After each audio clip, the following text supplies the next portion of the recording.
Hello there, Ringside Crew. Hello there, Ringside Crew. Hey dudes at Ringside Crew, this is Davian. Hey, it's Jenny Santana. This is Alfie. This is the Savage Juggernaut, Tamaku. Inside Ring! This is Thomas D. Bruff. This is Billy Starks. Mr. Chad Epic. Megan Mason. Hey everybody, Scotland's own Brody Adelaide. The headliner in charge, Marco Mania. This is your girl, Charisma. Papa Dink, Brendan Decker. This is According to Woods. Savannah Summers. I'm Shorty. Tasman is Sass.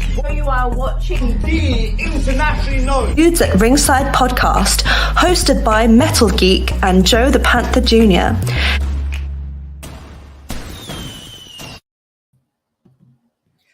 Hey, Vinny, and welcome to another episode, live episode of the internationally known Dudes at Ringside podcast. I'm your host, Joe the Panther III, and now from the top of Metal Mountain all the way down to all 50 states in the globe, it's the Dudes at Ringside podcast, available, the Metal Geek. What's going on, Ringside Crew? What's going on internationally? No, what's going on, everybody? What's going on, Joe? How's it going today? I'm great, man. Like, it's a live episode for UK Wrestling Month. So, yeah, this is going to be fun. You want to introduce the guest, Keekums? Yeah. So let's give a warm Dudes at Ringside welcome to our guest today, Katia. Hello. Hello, how's it going? Katia. Okay. Katia. My accent, my Spanish accent sometimes, my Long Island accent sometimes goes, no, you're saying it wrong, dude. No, it's not. I'm not about to get beat up if I get it wrong. Well, Katia is like also a Russian. Oh, yes.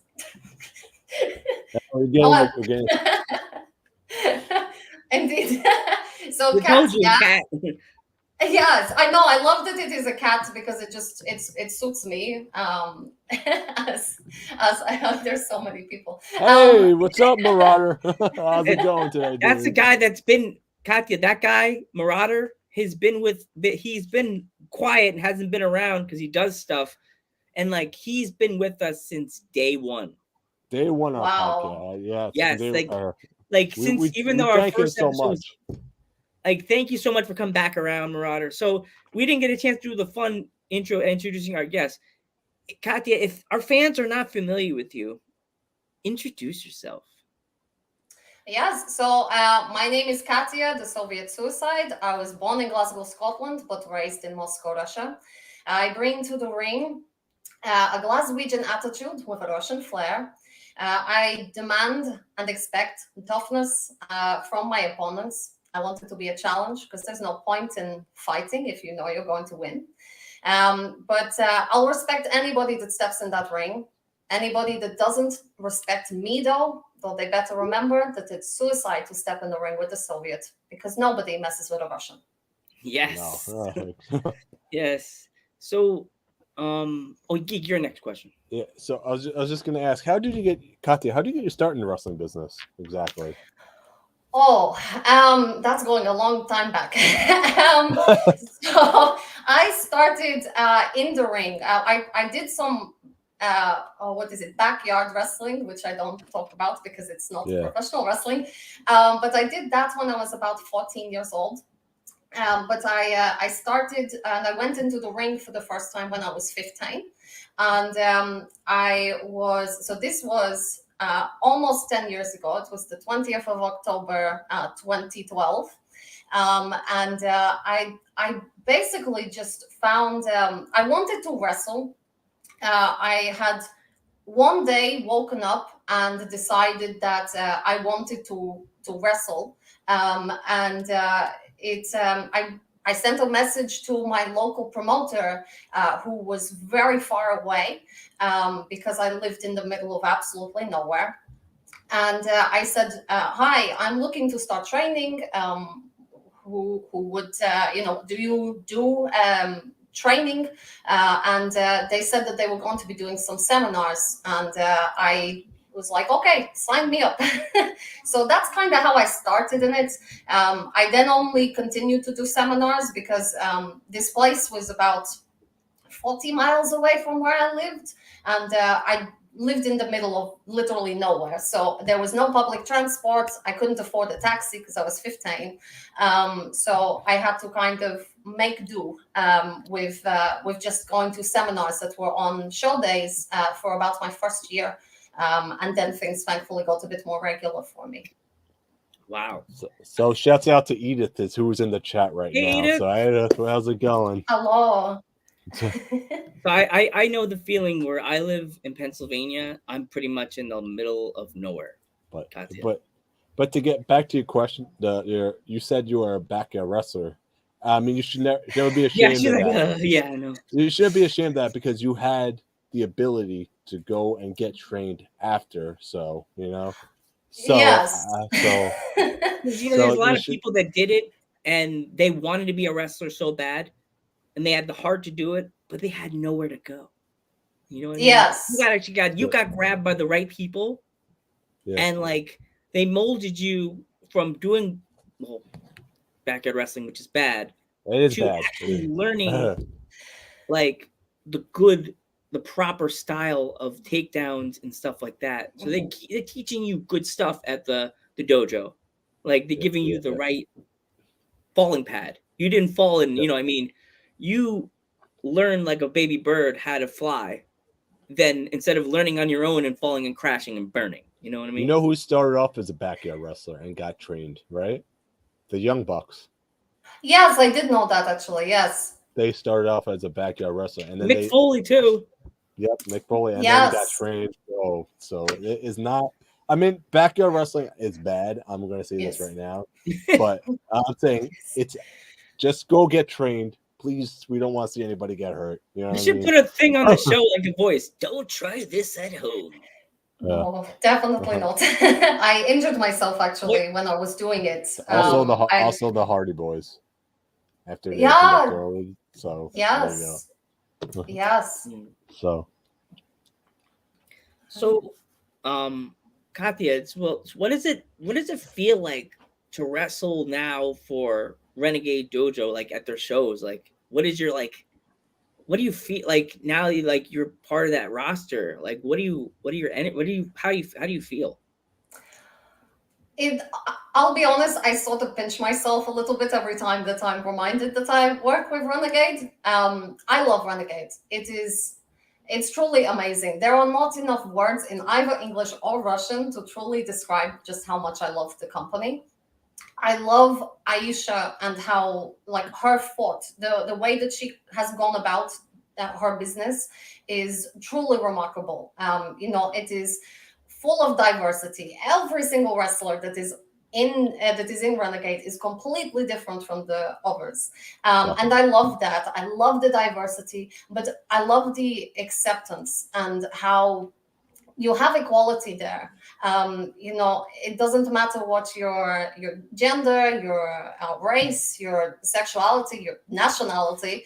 None of that matters. You get the same opportunities. You're trained the exact same way, and you're trained by one of the best wrestlers in the world, in Aisha Raymond.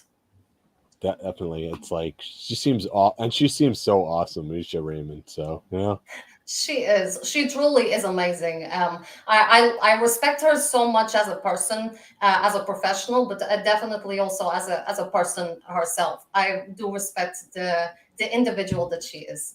Yeah, there's just so many awesome people in Renegade. So if everybody in the chat is listening to this podcast, please check out Renegade on their YouTube page, because and their Instagram page, because upcoming events too. There's so many shows that they're doing. There's so many shows, and they have full shows on the YouTube page. You could watch their full shows, and everybody on Renegade is just awesome. So I mean, everyone from Katia to Aisha Raymond to Brody Adler, everybody. The Strutter Sisters is another one, right?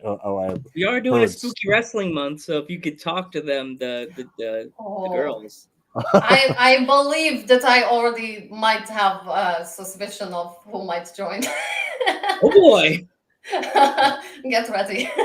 Oh, they're a bit scary. They scare me, and I don't scare very easily. So Well, as I said, we're doing a spooky wrestling month in October, so that's the best right there. Agreed.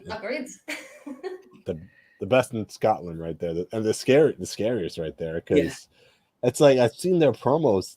They're just so like scary with their X marks on their eyes, and I'm like, what is this? You know, I gotta watch more Renegade. So they are amazing. I love the sisters. They're just incredible. But they are very scary. You don't want to get on the wrong side of them. I learned that. I learned to not get on the wrong side of them. So now I'm on their side. Yes. If I ever came to Scotland, it's like I think we would team with Katia to take on the Renegades. So like, yes, you go take care of this, Katia. You got this.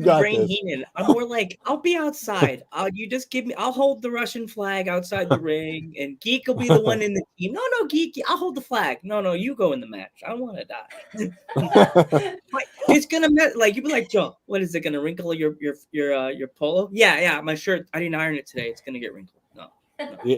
The mod would be in the corner say, make sure you hit him hard. Our mod would be like, hit him again. Yes, especially if you're in a match with me and you're not hitting hard, like, get out. I think you could be the one that accidentally kicks me into the ring, so the girls grab me. Like, no, get off me. I think that would be quite entertaining, you know? Maybe. Yeah. I'll have to go to like the Party City in Scotland to buy extra red glasses. So if the girls try to break my glasses, is there a Party City in Scotland or a? I would probably say Glasgow.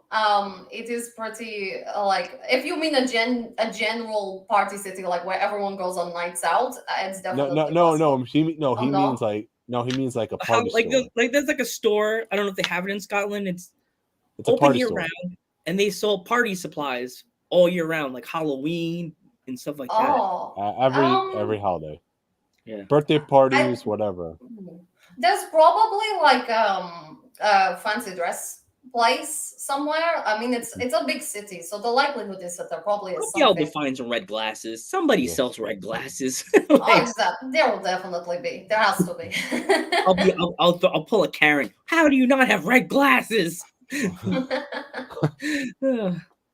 Geek, you're supposed to tie in your question when we were talking about Aisha Raymond. Geek. Oh yeah, so that was we went way off topic right there. Sorry. Hey, how's it going? But what was it like working with Aisha Raymond?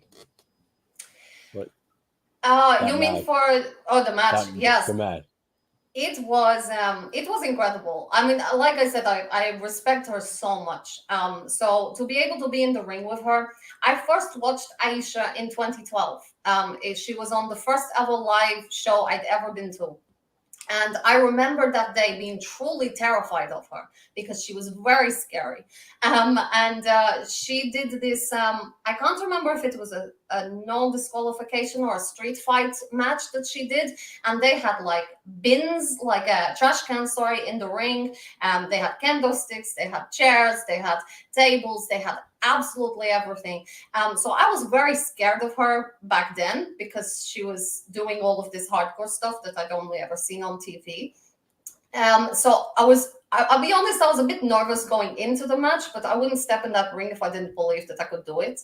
And it was good. I screamed at her to hit me, and she hit me. And I saw that. It was exactly what I asked for. It was exactly what I wanted. And I had a little bit of a smile on my face at that point. And I thought, this is going to be great. And I'm going to continue to love and enjoy doing this match. Yeah. At one point, I think you almost had her at one point. I did. I mean, I'll say I almost had her a lot of times. She'd disagree probably, but I mean, I definitely did. It was a while ago since that match, and I haven't watched it for a couple of weeks, so I don't remember the exact part. It was probably after it wasn't after my Russian. I don't really remember what it was after. I don't remember at all. It has been too long since that show. Oh, wow. Yeah. Wow. When was that show exactly? Do you remember? It was April 29th, I think. Wow. That's my birthday. Wow, that was Joe's. Oh. Who knew about it? That was the Joe Panther the third memorial birthday. Memorial. Did I die? Happy birthday, Joe Show. I hope you haven't died. I'm wearing a white shirt. You never know. We need a little halo. Oh, jeez. Okay, then hello, ghost. Is this the Sixth Sense show? Yeah, it's the Sixth Sense podcast with Geek by himself, and just nothing here. It's nothing here, and it's like I'm talking to myself right now, but I'm actually think I'm talking. I think I'm alive. Yeah.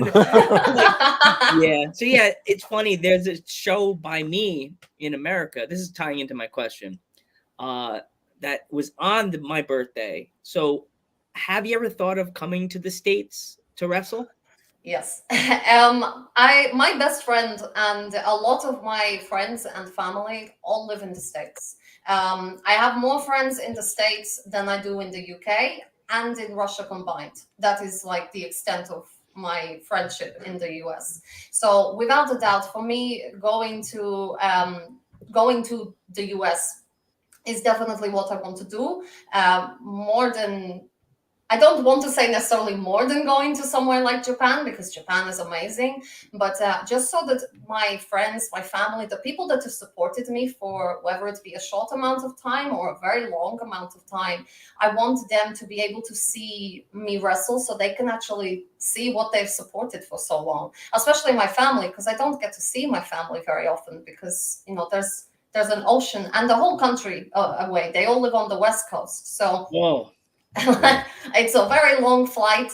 I do go at least once a year, but it's not enough. You know, I don't get to see them enough. And the States is so big that I have friends everywhere that it's not like I can go and visit all my friends in one go, unlike in the UK where I could just drive down to every city that I have friends in and spend a day with them.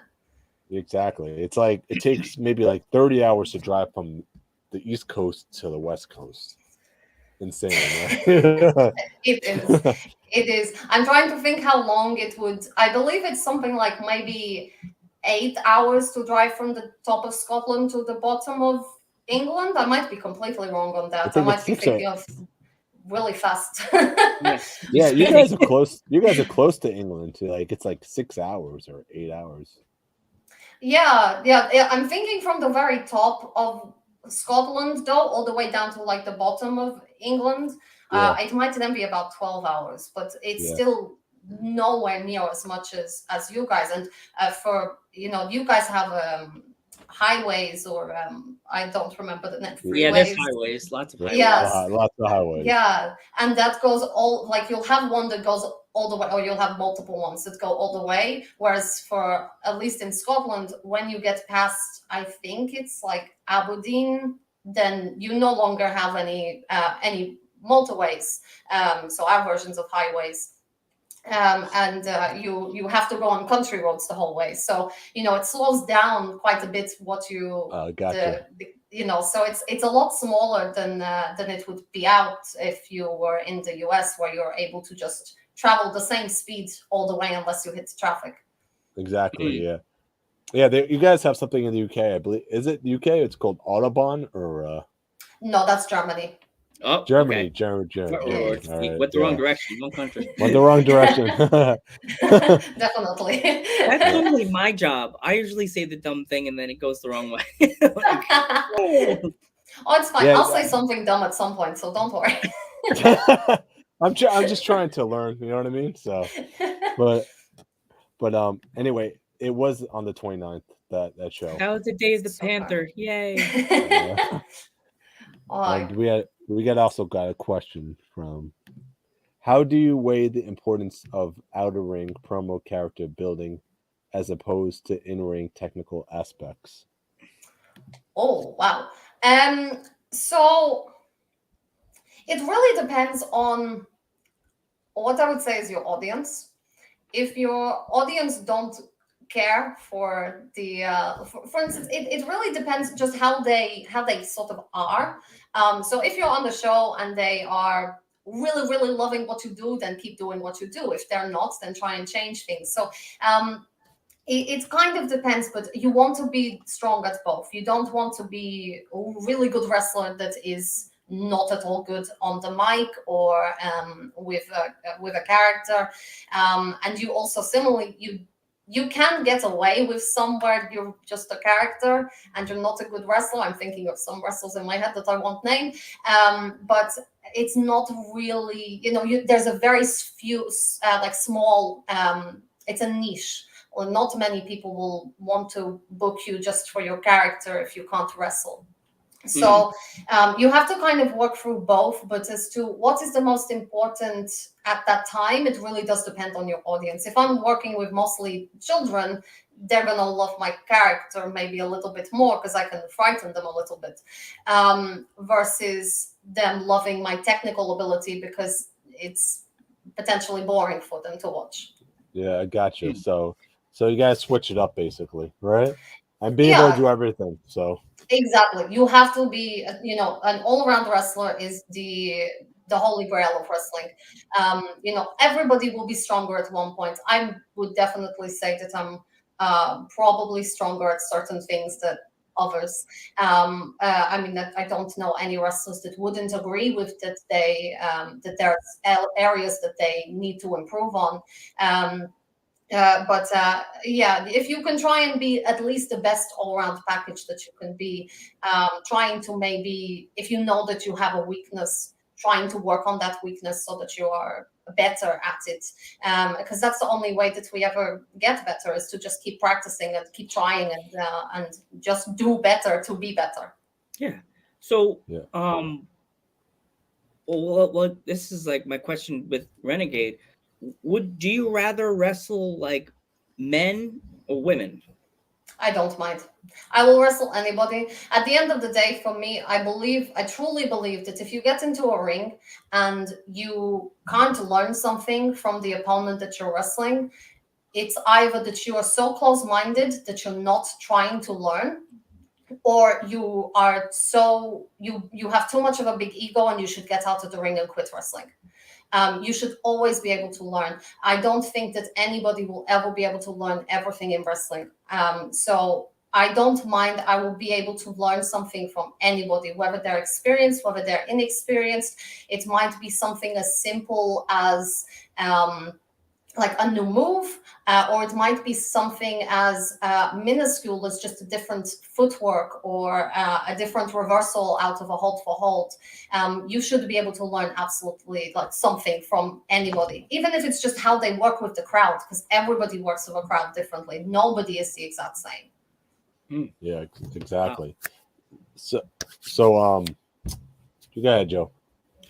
So where could our fans find you? So my I know that. Yeah.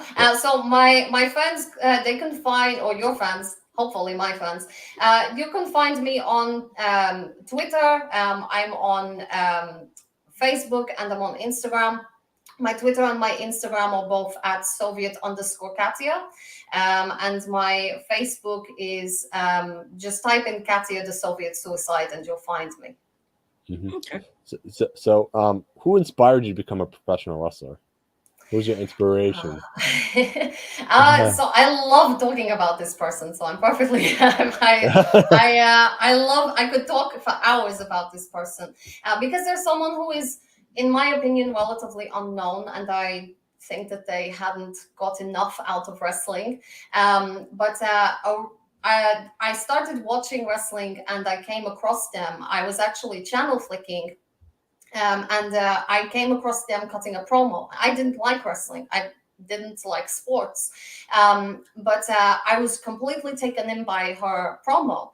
And it was, I was watching TNA and it was Winter in TNA, who is also Katie Lee Burchill in WWE, who is now Katarina Lee, because she does a lot of directing and producing, etc. But her name is Katarina Waters. But she's my inspiration. She's my wrestling inspiration, also my life inspiration. I love her as a person. I'm very, very honored to be her friend. which pinched me 10 years ago if you'd have said that I'm going to be my idol's friend.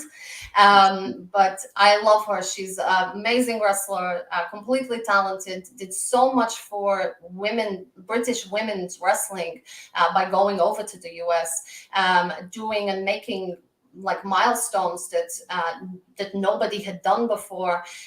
So I absolutely love her, and I love her as a person. She's the kindest, the most patient, the sweetest, all of the nice positive words that I could ever give all describe her. Who would you say your dream opponent is? It was always her, but she has taken a back step from wrestling now. So I do have a dream opponent, but I always used to say that my dream opponent was Kat, and then she's no longer wrestling anymore. So I don't really want to say my dream opponent because it's kind of like that superstitious thing where when you have lights on your candle and you blow them out, you make a wish. You're not supposed to say what your wish is. Yeah. So the person that is my dream match, they're aware that they are my dream match. But I don't want to tell the general public it's because I'm scared it will never happen. Okay, gotcha. That is perfectly That's fine. always a good thing because if you tell them your dream match, then it never happens, and then you can never accomplish what you wanted to accomplish in your career. Exactly. I'm always going to be disappointed that I never will have a chance to wrestle Kat, to either wrestle her or wrestle with her as a tag. There's still a potential that she might maybe want to come out as a sort of manager, but I don't really know. It's obviously up to her and her career. But I'm very disappointed that I'll never have that chance. But I hope that I'll be able to wrestle in front of her one day. But it's still not it's not what I originally wanted, of course. I always wanted to wrestle her. So yeah, hopefully I get my second dream match. But the more that I talk about it, the less it might happen. Oh no. So sad because dream matches are always my favorite question to ask on the podcast. Yeah. But like, no. You know what I mean? Like it's like Joe, you're gonna know it's gonna happen when it happens. So yeah, it's just like fate is always a interesting woman in the wrestling business because you think that she'll never show up at your doorstep and you keep saying, she won't come, and then you hear you're watching TV, sitting your feet up in your pajamas, and the doorbell dings, and you're like, what? Yes. Whoa, she's here with flowers in a box of chocolate and a thing of wine and potato chips, you know? Yes, exactly. You just never know when things are going to happen. I mean, I'm a testament to that. You know, it's been 10 years that I've been in the industry, but I had to take a long time out of the industry for 4.5 years because of fate. So there's so much that you just don't know and you don't want to tempt fate. But what I will say, just so that I give you at least something, the person that is my dream match is somebody that as I said, they know that they're my dream match. So there's somebody that I at least talk to. So there's somebody that there's a potential that that match might happen maybe sooner rather than later. But I won't say anything more than that. Okay. Yeah, so do you have a favorite match from Kat or?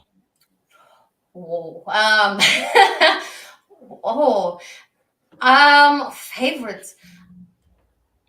I think the thing that I love the most about her is how different she is in every single match. You know, it was one thing that I really do appreciate about her is that she's so versatile, or she was so versatile. I don't know if I should really speak about it in the past tense. But the versatility that she had when she was in the ring was always my thing that I loved the most. So it's more like moments that I remember that are the best. And she's had her different points in her career. You know, she had, I mean, I could never not say her match where she won the Knockouts title for the first time. You know, that was amazing. When she won it the second time, that was also amazing. And they're like the highlight of the career. But she also had some very good matches when she was in OVW. She had a ladder match against Beth Phoenix, which was incredible and terrifying, that I love. And she even had one that I always remember because it's just a memorable moment.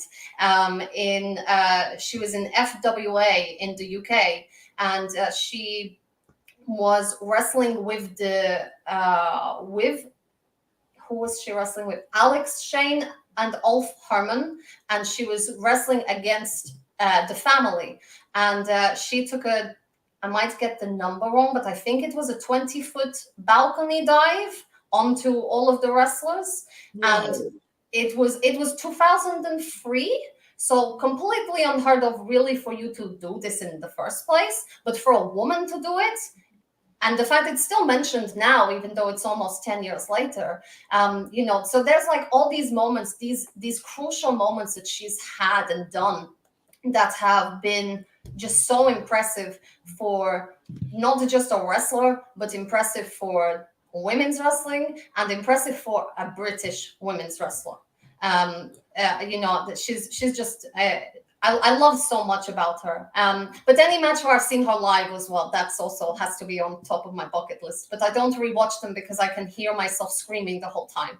So I don't. It's so bad. Me and Geek have done that a few times with matches we like. Like me and Geek physically watched. Was it Rey Mysterio versus? No, we were at Kurt versus Rey. We were in the same part of the arena, but one of the matches, I think it was it Benoit versus Kurt, or one of the ones, me and Geek were sitting next to each other, and I literally punched him in the leg. I was like, "Shut up!" No, it was Shawn versus Kurt.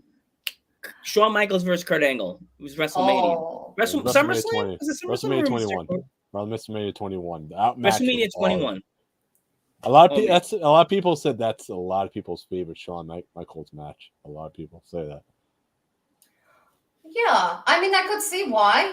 I'll be honest, I never really watched much WWE because I was TNA, and I only started watching TNA in 2011.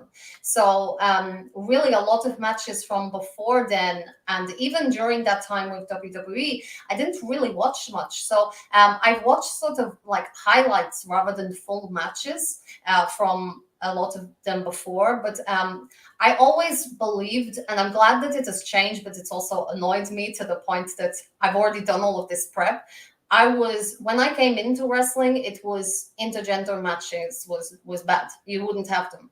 So I only really ever watched women's matches to know what other women were doing, so that I knew where my standard kind of had to be and what to avoid. Because I didn't want to do the same finishes that, the most popular WWE divas were doing, or the knockouts were doing, because I didn't want to be compared to them. So I didn't, I only have really watched women's matches from before then. I started watching a lot more matches now that I'm back in wrestling. But I believe that I have watched that match, but I couldn't properly say without a doubt, 1,000% I know what match you're talking about. But I know I have watched a couple, or at least one match with them. All right. So, what would you say the biggest advice Aisha Raymond gave you was? Ooh.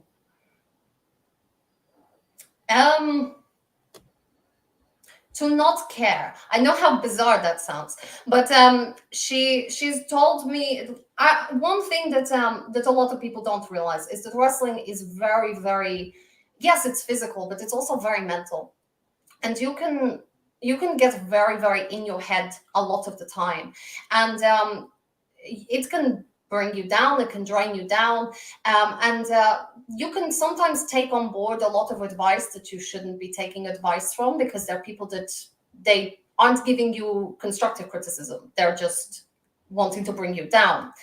So not really take on advice, you take on the offensive stuff, the bad comments. And that was one thing that I think Aisha really, really gave me, was like, the people that are important, that you want advice from, ask them, listen to them, because they're going to give you it constructively, rather than a random person who doesn't know any better and doesn't care about you.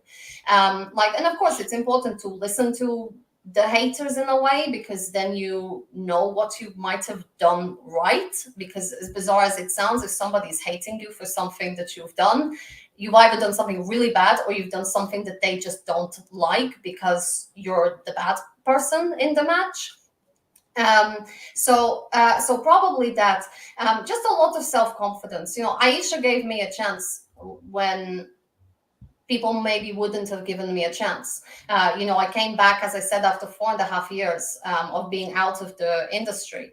And I came back to one of her classes, and the moment that I got back in the ring, she said that it didn't look like I'd been away for 4.5 years, and worked so hard with me to get me to being ready again to do shows. So that's something that I've really loved about her. But it's like very small things rather than big things, because she's very good at nitpicking on things that you might need help and advice with versus giving you these big revelations, because she's wonderful, but that's kind of just her style rather than wanting to completely explode and change your world. Exactly. That's awesome. Yes. That's like the best thing you could do. Like, there's sometimes that you could take advice, but then there's other times. Oh, thanks for the follow. Oh yeah. I love that. And by the way, people in the chat, if you're not following the podcast, whether it's on YouTube, everybody Twitch, push the follow button before we sign off because we want to see the kitty dance. So please even do. though I love that emoji because it's like follow button or the subscribe. Sorry, Joe. Follow button or subscribe button. Whatever. Yeah, both. If you're on YouTube, subscribe. If you want to follow, whatever, give it the heart. Yeah. Hey bear. Hey bear. Oh, there we go. So. That's fabulous dancing. Yes. Joe's a king of dancer right there. And I work in a grocery store, so I can't really dance when I'm on a ladder. But they play a lot of good music. Like, yes. Yes, grocery stores try to play the best music, but it's hard. We have a question from Ever So Spiffy. How did you come up with your gimmick? It's amazing. So I actually have a bit of a funny story with this, but also a bit of a not funny story with it. It depends on how you look at it and your sense of humor. So I am just Russian. There is nothing to it.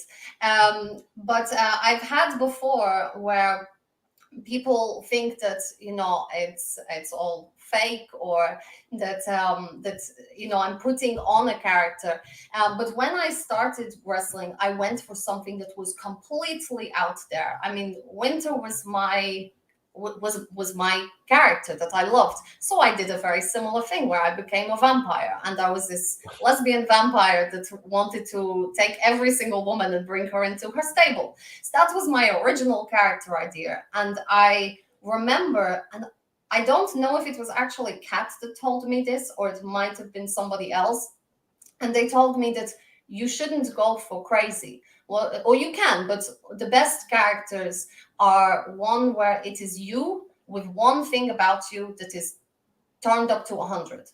And I just wondered, okay, well, what is there about me that I could turn up to 100? And I was speaking with my dedu, who's my grandfather, and he was just talking about how much he loved Russia, and he was getting quite old at this point, and he also had Alzheimer's. So he was, when they start talking about war memories, and he was just talking about how much he loved the Soviet Union at that time, and I just thought to myself, you know what, that would be like. I love my history. I love my heritage. I love that I have Russian heritage. So let's just turn the fact that I love Russia up to 100. But really my character, my gimmick as such is just me. It is just me with just the extra Russian. I don't walk around with my Russian flag all the time. I don't own anything that is Russian related that has the Russian flag on it, unless it is specifically for the wrestling or for my classes, my studies, because I studied Russian language at university. But unless it is specifically something that is actually related to Russia in my life, or it's related to wrestling. I don't have anything that is, Russian, except for vodka. That's special. That's different. You should see my countertop. It's just loads of Russian vodka everywhere. I like vodka. Yeah, yes. It's the only thing I drink because my grandfather would. I won't say it because it's not. I would need to censor myself, and it doesn't have the same ring to it if I censor myself. But my grandfather would always tell me that you shouldn't drink anything other than vodka because it was. It was a disappointment. Yes. I mean, it's very bizarre because in Russia, they don't drink a lot of vodka. They do drink a lot of like beer and stuff. But my dedu was very, very adamant that you only drink vodka. But yeah, that is my gimmick as per se. It's just myself. So I'm glad that somebody thinks that I'm amazing because you're thinking that I'm amazing and not my gimmick. So I'll take that as a great compliment. So thank you. There you go. And she also said, thanks for the love and support. Wait, what was that? Yeah. That was for the guests. That was for the customer, the fans in the chat, Geek. Wow. That was the wrong one. I messed up again, but do you have any pets who are flu friendly and welcome up for our hello? Oh, I wish I did. I do not. I do not have any. It makes me very sad. I wish that I did. I love animals so much, but the circumstances that I live in before didn't give me much of a chance to be able to have any pets or floofs. But I'm looking to hopefully get some. But I travel a lot, and I wouldn't want to run the risk of. Leaving them alone for maybe a couple more hours than I would expect. I just don't think that that's fair. So we'll have to sort of see where things go and maybe. But I love animals so much. I'm obsessed with animals. All right, so, I'm good. What next? Sorry, Guy. No, go ahead, Joe. Continue. Katia, we would like to thank you for coming on our podcast. We're so happy that we got you. Thank you so much. No, thank you. I really appreciate you asking me on. Yes. And also it's representing your promotion and it's UK Wrestling Month. So it's like... Yeah. Yes. I'm very happy to be here, to be able to promote Renegade. It is, I honestly, as I know that you've already said that if people aren't following it, they should. But yeah, without a doubt, it's just one of the best places that I've ever been in the 10 years of wrestling. So, I love it. It is so close to my heart. So I love that I'm able to be on here to be able to represent Renegade. Yeah. Yeah. Yeah. So, yeah. Go ahead, Joe. I'm Joe Panther III. I'm the Metal Geek. And I'm Katia, the Soviet Suicide. And we will catch you in the next one.